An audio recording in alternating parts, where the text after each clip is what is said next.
looking at you. It ain't got nothing to do with we love you, we knew you, we know your family.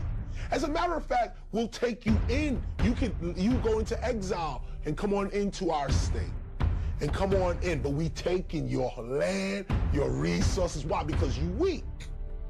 How can Africa be so poor and yet be materially so rich? It's real simple. The answer lies in the structural adjustment programs, SAP, the structural adjustment programs that are imposed on African nations by the International Monetary Fund of Washington, D.C., the World Bank of Washington, D.C., and USAID. These three organizations come into Africa, loan money, and then charge an interest rate on that money that they know the African nations can never pay back, thusly re-enslaving the entire nation and, in fact, the entire continent. I point out that when Spanish, English, Dutch explorers would go through, let's say, the Americas, there's a good example here for the African continent. Many of the places they arrived at were already abandoned. Our tribes leaders, our kings and queens, our priests, traveled the world. They were literate. They read and spoke many languages. They heard and knew. These guys are coming to take over the land. They got weird weapons, and this is what they're gonna do. They went back to their tribe, told everybody, gather up your stuff. We have to leave. There is an invading force coming. We have to go. So many tribes were warned. When this invading force came, many times they came and found the place deserted and just claimed it as their own. Why was Muammar Gaddafi killed? Muammar Gaddafi was murdered because he, along with the other African heads of state, were about to bring into existence Africa's first central bank. They were erecting a central bank in Africa, which was going to do what? Back its money to the resources under the ground in Africa. Now, what would that have done to the global economic order? Remember, the United States dollar isn't backed on any natural resource. The British pound isn't backed on any natural resource. The Canadian dollar, the European Union, their currency isn't backed on any natural resource because Europe doesn't have a lot of natural resources. Africa does. So if they would have been successful in creating a central bank of Africa, coming up with a unitary currency, and then backing that currency to the material wealth under the soil, they would have bankrupted every other economic system in this world from America to Europe to China. That was revolution, and that's why Muammar Gaddafi had to be assassinated, because he was about to help the African heads of state eliminate modern slavery and neocolonialism from the continent.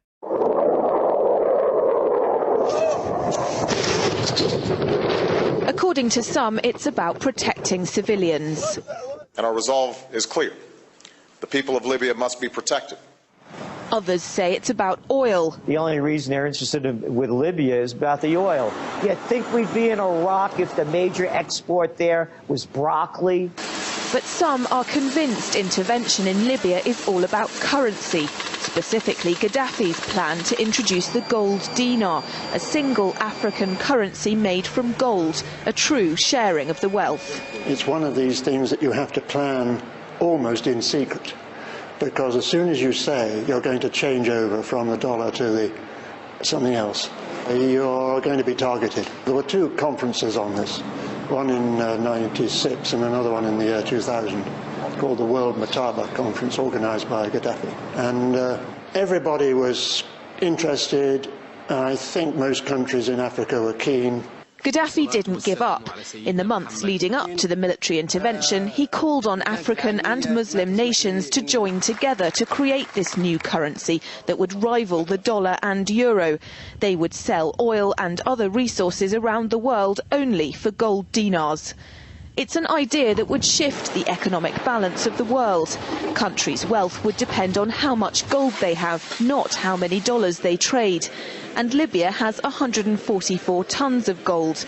The UK has double that, but 10 times the population. If Gaddafi had an intent to try to reprice his oil or whatever else the country was selling in the global markets and accept something else as a currency, or maybe launch a gold dinar currency, any move such as that would certainly not be welcomed by the power elite today who are responsible for controlling the world's central banks.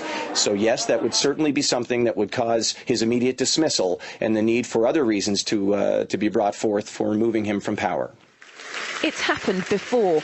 In 2000, Saddam Hussein announced Iraqi oil would be traded in euros, not dollars. Sanctions and an invasion followed. Some say because the Americans were desperate to prevent OPEC from transferring oil trading in all its member countries to the euro.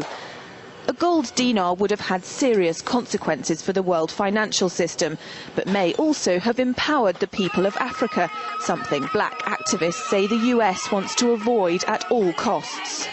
The United States should welcome the self-determination of Africans. They certainly have denied self-determination to Africans inside the United States, so we're not surprised by anything that the United States would do to hinder self-determination of Africans on the continent.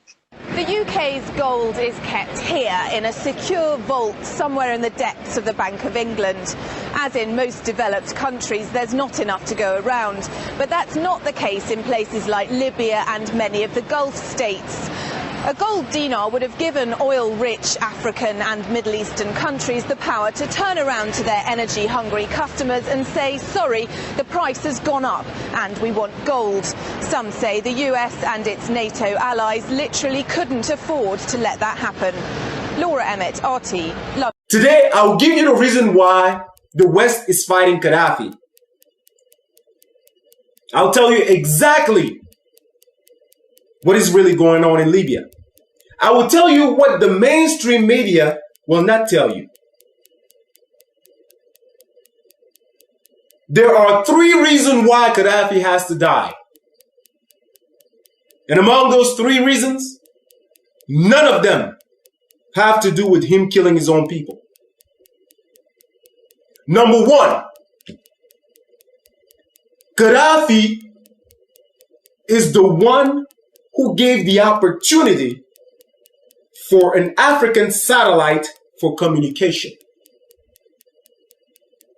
It is in 1992 that 45 countries in Africa decided that they want to have their own satellite. This will cover internet, telephone communication, and all other communications. But the problem was how to find the money for this project.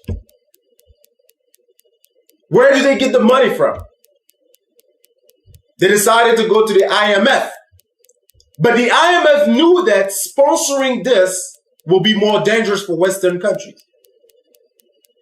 Why?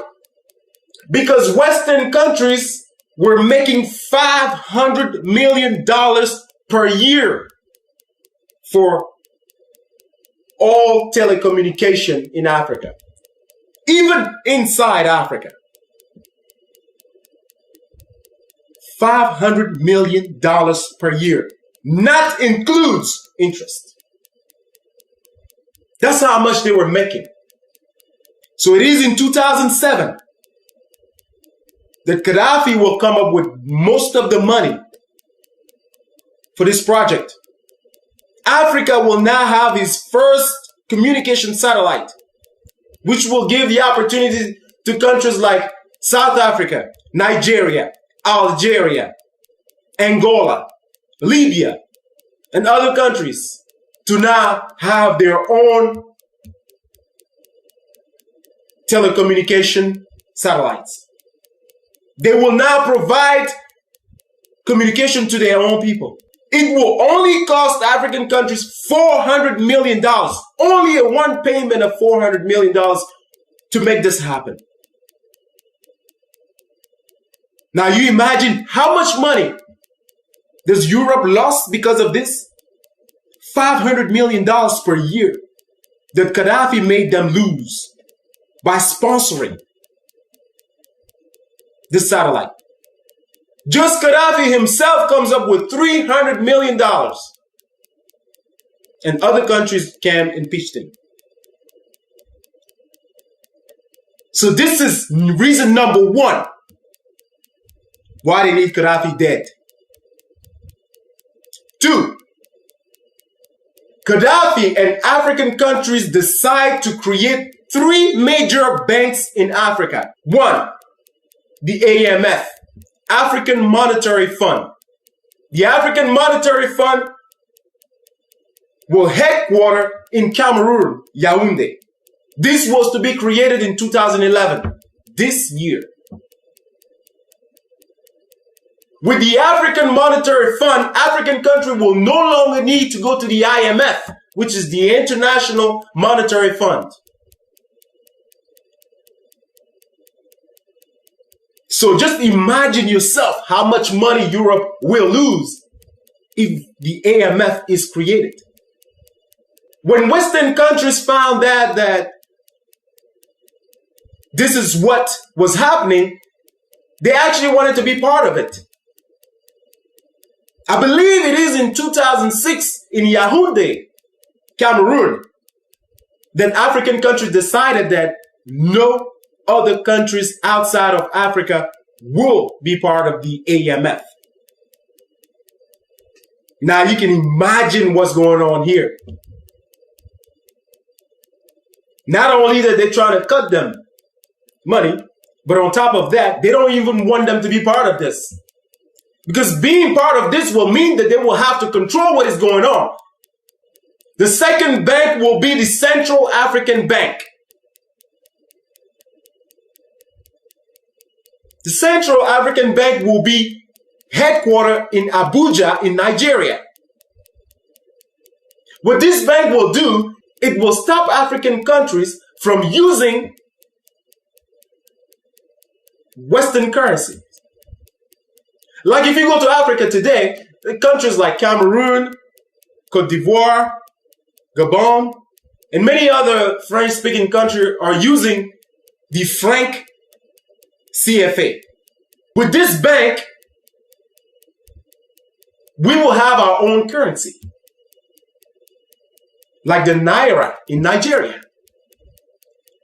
Gaddafi, once again, came up with most of the money for this project. And the third bank that was supposed to be created was going to headquarter in Libya, the Bank of Investment. This bank will control most of investment in Africa. The Central Bank of Investment.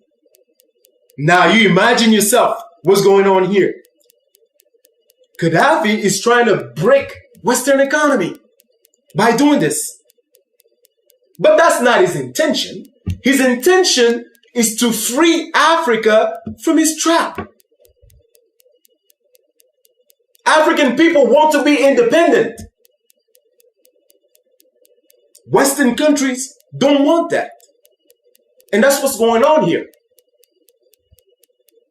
So the money that Obama confiscated, stole from Gaddafi is the money that was going to help for all those projects. He's telling you today that Gaddafi is trying to kill his own people with that money. No, Mr. President, you know that that's not true. He probably doesn't even know because he has no experience. He has no experience. He doesn't even know what's going on. He's like a puppy. They tell him what to do.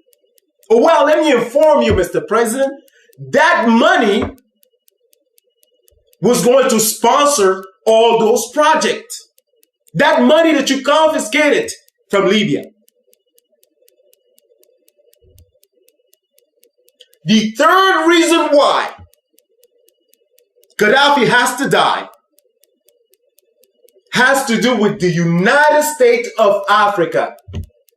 This man has been pushing African countries to unite, just like the United States of America.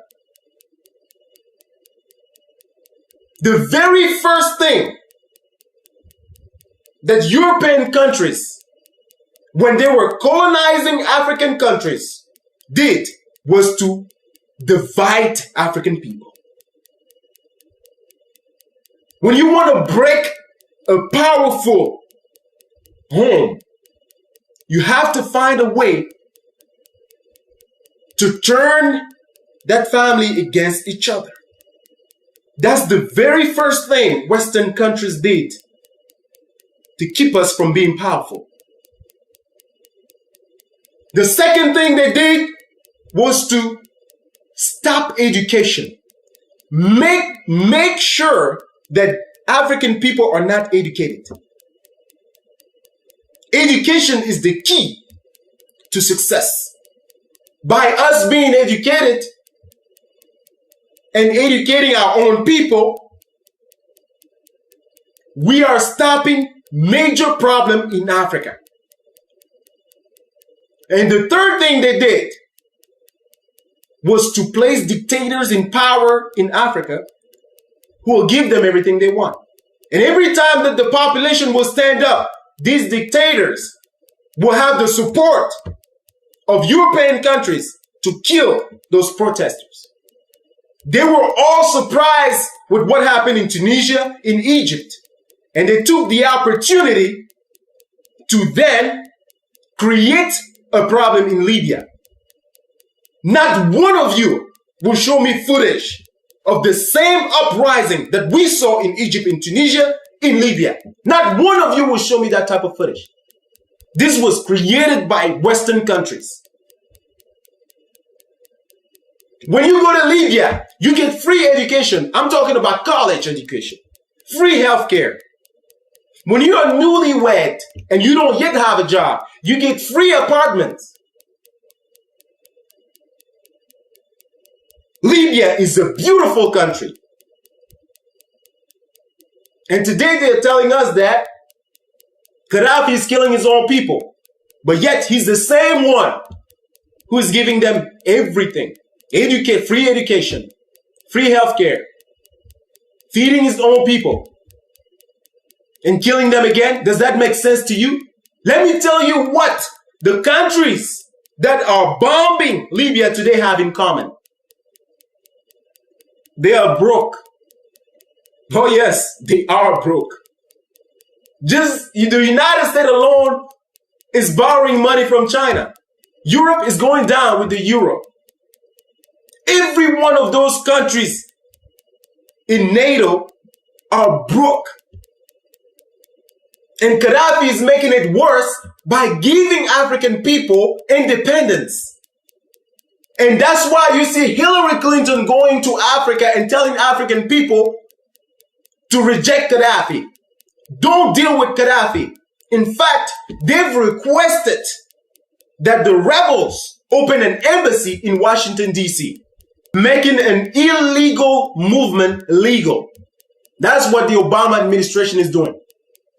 Hillary Clinton is also asking African people not to deal with China. Tell me, let me just ask this, man. What can China do to African countries that Western countries haven't done yet? I like to know myself. How worse can it be? As far as I'm concerned, China is not the one going around bombing other countries. I can't remember the last war China has been in. China is not the one killing African people today with drones. China is not the one fighting in Iraq or Afghanistan in the name of democracy. China is making money. Why not deal with China? What have you done to African people that is good? What have you given African people that is good? When you are going somewhere in Africa, in different African countries, and asking African people not to deal with China, what are we receiving in exchange of that? Other than bombs, drones, and everything else. What are we receiving? China is the #1 investors in Africa. The African satellite that I'm talking about today was put together by Chinese and Russians. We African people will survive. We've survived your drones and your bombing, your insult, and everything else, your humiliations. We've survived that. China is not going to do anything to us that you haven't done yet. So, Mr. President, let me tell you this. If you're not ashamed, I'm ashamed for you. I'm embarrassed for you. The first African-American president. And this is what you're doing to your own country, to the world, to the people of your race. You are the nightmare of Martin Luther King. He's always talked about his dream. But his nightmare was to see an African president of the United States of America doing what you are doing today. Misrepresenting the black race. We're not asking you to give your attention only on African people or only on black people, but to show a good example of what leading is, of what fairness is, of what democracy is really about. The things that Martin Luther King died for. Not just for the liberation of African people, but for fair treatment of everybody. Blacks and white equal. Fighting together. Sharing. This is an embarrassment. And this is a shame. And I hope you stay a one-term president.